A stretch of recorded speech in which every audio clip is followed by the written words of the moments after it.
네, 1월 6일 오늘 이른 아침에 여러분들에게 예수님의 이름으로 문안을 드립니다. 우리 예수님께서 우리의 삶에 행하시는 그 놀라운 기적들처럼 저 여러분들의 오늘 하루의 삶이 일상 속에 하나님께서 행하시는 그 놀라운 새로움으로 채워지는 역사가 있게 되기를 바랍니다. 오늘 우리가 함께 나눌 말씀은 우리가 사랑하는 말씀이죠. 요한복음 2장 1절부터 12절까지 말씀에 나오는 가나 혼인잔치 말씀이 되겠습니다. 이 말씀은 저희들에게 친숙하기도 하고 또 이제 저희 교회에서도 몇 번 같이 나누었던 적이 있는 그런 말씀입니다. 아마 모든 분들이 다 잘 아시는 말씀일 거라고 생각합니다. 예수님 처음 행하셨던 기적이기도 하고 그리고 결핍이 있는 그리고 사람의 힘으로는 답이 나오지 않는 그리고 우리의 인생에서 우리가 스스로 풀 수 없는 그 문제에 대해서 답이 되어 주시고 그리고 우리의 삶을 다른 차원으로 도약시켜 주시고 본문에 나오는 것처럼 뒤로 갈수록 더 잘 되는 그런 믿음 안에 있는 변화의 삶의 모습이 무엇인지 그 예수 안에 있는 삶의 충만함이 무엇인지를 잘 보여주는 그런 본문 말씀이라고 할 수 있습니다. 오늘 본문 말씀을 제가 여러 번 나눈 적이 있는데 오늘은 좀 특별히 세 가지의 순종이라고 하는 측면으로 좀 말씀을 나눴으면 좋겠습니다.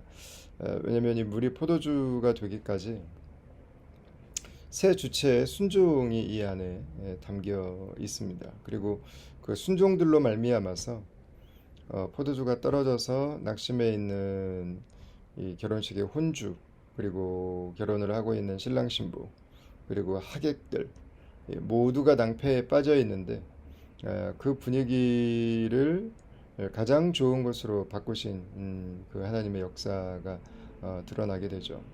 첫 번째 순종은 물의 순종입니다. 물의 순종. 하인들에게 입구에 있는 돌 항아리에 물을 갖다 부으라 이렇게 명령하셨습니다. 그리고 갖다 주라고 말씀하셨죠. 왜냐하면 그 물이 포도주의 맛을 낼 것을 예수님은 기대하셨기 때문입니다. 여기에는 물의 순종이 있습니다. 자연은 예수님께 순종하죠.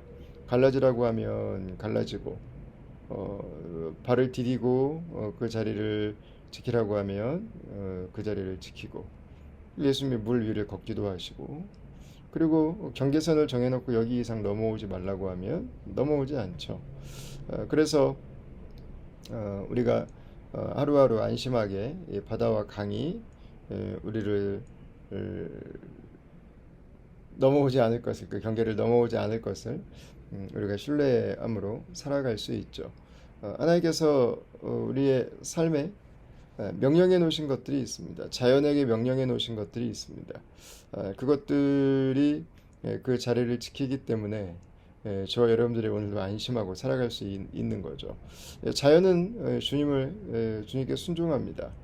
그러나 주님께서 만들어 놓으신 이 틀이, 이 룰이 조금씩 여러 가지 이유로 변동이 일어나고 있는데 그래서 로마서 8장에 나오는 것처럼 하나님 지으신 피조 세계도 탄식함으로 그들의 어려움 가운데서 하나님의 구원을 지금 바라고 있는 때죠. 오늘 본문 말씀에 나오는 것처럼 이 물의 순종, 예수님께서 말씀하신 것처럼 물이 포도주가 되는 그리고 포도주의 맛을 내라고 하는 명령에 물은 온전히 순종하죠. 그래서 주께서 자신을 포도주로 바꾸실 때 온전히 순종합니다. 자신을 온전히 내어드리죠. 그래서 이 일들은 일어나게 되죠. 이 물의 순종이 있습니다. 그다음에 두 번째는 하인들의 순종이죠. 뭐 이건 저와 여러분들이 하인들의 입장으로 가보지 않으면 사실 이해하기 어려운 부분이 있습니다. 어떻게 물을 떠다 주라고 하실까? 필요한 건 포도주인데. 사실 하인이었기 때문에 어쩔 수 없는 순종을 했었을 가능성도 높다고 생각합니다. 그러나 누구의 종이 되느냐가 그래서 중요한 것 같아요. 누구의 종이 되어서 누구의 명령을 따라 살아가느냐 그게 중요한 것 같습니다. 이들은 예수님의 말씀을 들었고 예수님의 말씀에 순종했습니다. 그래서 이들은 남들은 알지 못했던 것을 알게 되죠. 물을 포도주로 만드신 분이 누구신지. 이 종이었기 때문에 억지로 했을 수 있습니다. 그러나 주님의 종이라면 그 결과는 항상 모든 것이 합력해서 선을 이루어가는 거죠. 그게 우리가 예수님의 제자가 되고 하나님의 백성이 되어서 이 땅을 살아가는 이유겠죠. 다른 사람들이 생각할 때는 우리가 그리스도인으로 살아가는 삶이 동의되지 않는 부분들이 분명히 있겠죠. 그러나 하나님의 백성들은 하나님의 성품과 그분의 행하심과 그분이 나를 향하신 사랑과 은혜를 돌아볼 때 하나님은 반드시 내 삶에 가장 좋은 것을 주시는 분이시죠. 하나님은 항상 우리의 삶에 최선의 것을 주시죠. 하나님은 모든 것들을 통해서 하나님의 선을 이루어 가시는 분이시죠. 그래서 그분의 백성들은 주님께서 우리에게 말씀하시는 것들이 당장 우리가 받아들이기 어려운 부분들이라 할지라도 순종하려고 하는 마음을 갖습니다. 왜냐하면 하나님께서 우리에게 주시는 모든 것들은 반드시 하나님께서 우리에게 가장 예배해 놓으신 좋은 것들을 향해서 나아가기 때문이죠. 자, 이렇게 종들의 순종이 있고 물의 순종이 있습니다. 오늘 하루 저와 여러분들의 삶이 물길도 하는 그 순종, 그리고 이 마지못해 했던 종들의 순종을 넘어서서 우리에게 주신 자유로, 자발성으로, 그리고 기쁨으로 우리가 주에게 순종하는 하루가 될 수 있기를 바랍니다. 여러분, 그러나 이 모든 순종에 앞서는 순종이 하나가 있습니다. 사실 이게 이제 가장 중요하죠.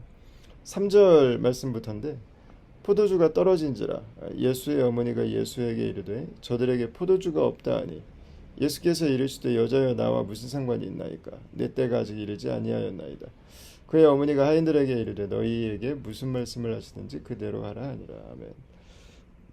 아멘. 이 말씀에는 두 가지가 함께 담겨 있습니다. 첫 번째는 마리아의 자리죠. 마리아의 자리. 예수님께 부탁할 수 있는 자리. 마리아는 예수님이 누구신지 알고 있었어요. 마리아는 예수님께서 어떤 분이신지 알고 있었습니다. 그럼 마리아는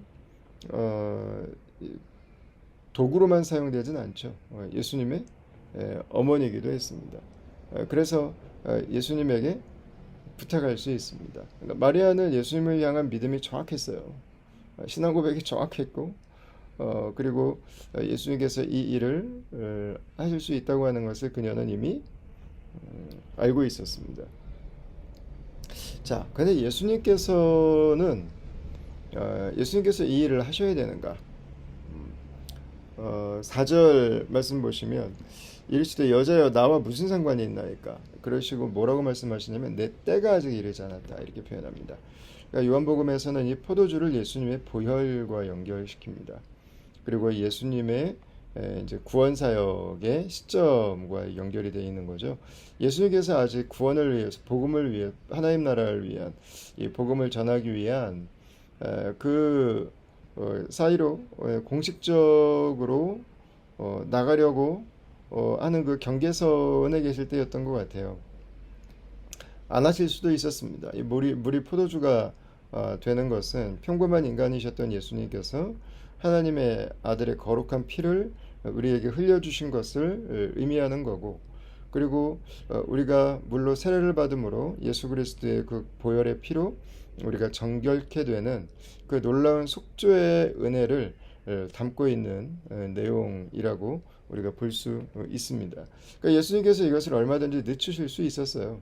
근데 예수님께서 생각하실 때 지금이 아니신 것 같은데 어머니에게 순종하시죠. 첫 번째는 이게 있었어요. 어머니에 대한 순종. 그러니까 예수님은 십계명을 존중하셨어요. 예수님께서 여러분 이 땅에 오신 것도 하늘에 계신 아버지에 대한 순종 아니었겠습니까? 하나님께서 가지고 계신 그 계획, 하나님께서 인류를 구원하고자 하는, 하나님께서 우주와 만물을 회복하시고자 하는 그 하나님 아버지의 큰 뜻과 하나님의 운행하심, 하나님의 일하심에 대해서 본인이 자발적으로 순종한 거죠. 그래서 이 땅에 오실 수 있게 된 것입니다. 마리아는 알고 있었어요. 무슨 말씀을 하시든지 그대로 하라. 그러니까 예수님이 말씀하시면 될 것을 마리아는 알고 있었습니다. 분명히 알고 있었어요. 확신하고 있었어요. 마리아가 예수님에게 이렇게 말할 수 있는 자격이 있는가? 어머니로서 얘기할 수 있는 겁니다. 그리고 예수님이 순종을 하셔야 되는가? 안 하실 수도 있습니다. 그러나 예수님은 자신을 낮추시죠. 그리고 순종하시죠. 이 가나의 혼인잔치, 물이 포도주가 되는 이 사건, 이 사건의 출발점에는 이 종들의 순종 이전에, 이 물의 순종 이전에 예수님의 순종이 있었습니다. 그리고 예수님의 자신을 낮추심이 있었죠. 그래서 저와 여러분들에게까지 가나의 혼인잔치가 내 인생에 이제 일어나게 되는, 우리 가정에 이제 벌어지게 되는, 우리가 온전한 것들을 추구하며 살아가는 삶이 무엇인지를 이제 예수님을 통해서 알게 된 것이죠. 오늘 하루도 저와 여러분들이 함께 살아가는 삶이 이 가나의 혼인잔치의 한 순간인 것을 믿습니다. 오늘 하루도 주님께서 주시는 즐거움으로 살아가시고, 또 하나님 주신 아름다운 음악 속에 살아가시고, 또 조크와 유머 속에서도 여러분 오늘 하루를 지내시고, 무엇보다 우리를 위해서 이 땅에 오시기 위한 그 순종을 기뻐하셨던 예수님을 즐거워하고, 그 예수님과 함께 동행하고, 예수님과 함께라면 내 삶에 염려는 없다고 하는, 내 삶에 두려움은 없다고 하는 그 마음의 평안과 그 마음의 확신을 가지고 오늘 하루도 주의 영광을 드러내는 삶이 될 수 있기를 바랍니다.